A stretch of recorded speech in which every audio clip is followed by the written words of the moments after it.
So what about these slings?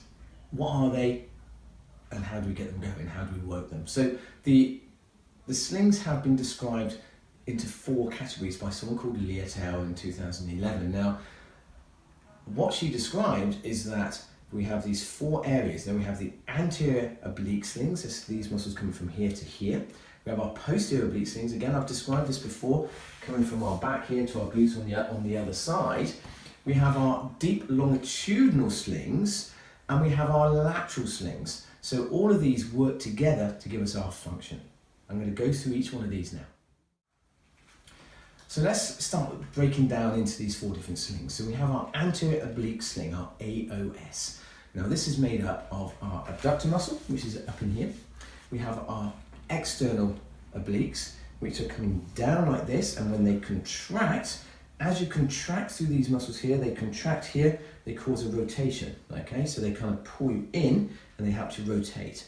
When you have your internal obliques, they're going to come from here and go upwards like this. And again, as they're contracting, they're giving you a rotation as well. So they work together on opposite sides. So when we're running, if we look at our running pattern, when our leg hits the ground, as our leg hits the ground, our adductors, our internal obliques on this side, and our external obliques on this side are going to work to generate and give us this motion here as we're driving that leg through. So remember, we've got trunk rotation when we're running. It's going to help stabilize through the pelvis a little bit. We've got our adductors that attach into your pelvis from your thigh bone.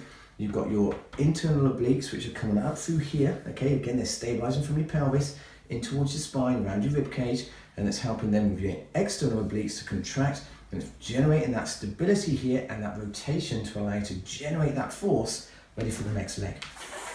So that would be our anterior oblique slings.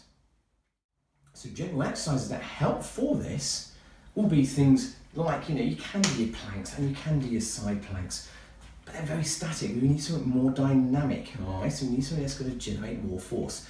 So you can do things like with a cable machine or a TheraBand or a resistance band and kind of twisting around, again, going from one position, coming down to another position. You can do things like mountain climbing, so you can go down onto all 4s. You can pull your knees up in towards or opposite sides. So again, when we're running, we're kind of twisting here, we're almost getting elbows to meet the opposite knee. So we're kind of coming into that position there. So we're driving through here. So let's simulate that movement. You've got Russian twist. You can lie back onto all 4s, sorry, onto your just supine position, and then just twisting back. If you want to make it harder, you bring your legs off the ground, and again, you're kind of rotating back, so you're working on stability, because as soon as your legs come off the ground, you're unstable. You've got to work your core to do that. And that's going to give you a little bit of control in terms of what you're doing and your movement that you're doing at the same time.